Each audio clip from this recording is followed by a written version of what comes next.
Hi అండి. Hello అండి. అందరికీ ఎలా ఉన్నారండి? నేనైతే బాగున్నా అండి. మీరైతే ఎలా ఉన్నారండి? ఇదిగోండి ఇక్కడ ఈ మొక్క అయితే చూపిస్తున్నాను కదండి, కలుపు మొక్క లాంటిది. ఇదేం మొక్కో, ఇదేమి కలుపు మొక్కో, దేనికన్నా వాడతారా అనేది అయితే నాకైతే తెలియదండి. మీలో ఎవరికైనా తెలుసుంటే దీని ఉపయోగాలు దేనికి వాడతారో కింద అయితే కామెంట్ అయితే చేయండి. మొక్కలకి నీళ్లు పోద్దామని పైకి వచ్చానండి. పైకి వచ్చినప్పుడు అదిగోండి కుండీల్లో టమాటో మొక్కలు అంటే కూరగాయ కడిగిన నీళ్ళు అన్నీ పోస్తాం కదండి, అలా దాంట్లో ఆ మొక్కలు అవన్నీ వచ్చినాయి అన్నమాట. కలుపు అదిగోండి అలాంటి కలుపు కూడా వచ్చిందన్నమాట. ఇదిగోండి టమాటో కలుపు అవన్నీ వచ్చినాయి అన్నమాట. టమాటో మొక్కలు అవన్నీ నారు వచ్చిందనమాట. టమాటా నారు చక్కగా ప్లేస్ కనుక ఉంటే ఎడన్నా వేసుకుంటే చక్కగా టమాటాలు అయితే బాగా వస్తాయండి.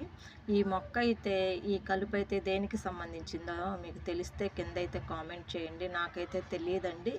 నేను మొన్న అరుణాచలం వెళ్ళినప్పుడు అక్కడ చాలామంది కొవ్వలు పెట్టి అయితే ఇదైతే అమ్ముతున్నారండి. ఏ మాకు అనేది అయితే నాకైతే తెలియలేదు. వాళ్ళని కనుక్కుందామంటే వాళ్ళకి తెలుగు లాంగ్వేజ్ రాదు కదా, అందుకని నాకైతే అర్థం కాలేదు. మీలో ఎవరికైనా తెలుసుంటే ఈ టమాటో మొక్కలు కాకుండా ముందు చూపించిన మొక్క ఏంటో కనుక మీకైతే తెలుసుంటేనండి కింద అయితే కామెంట్ చేయండి. ఇదిగోండి టమాటో మొక్క ఒకటైతే పెద్దదైందండి. దానికి అదిగోండి ఒక కాయ, ఇదిగోండి పూలు అయితే వస్తున్నాయండి. కొన్ని రాలిపోయినాయి పూలు. ఒక కాయ అయితే నిలబడిందండి. ఇంకా ఎన్ని కాయలు నిలబడతాయి అనేది చూద్దామండి. అదండి అదిగోండి.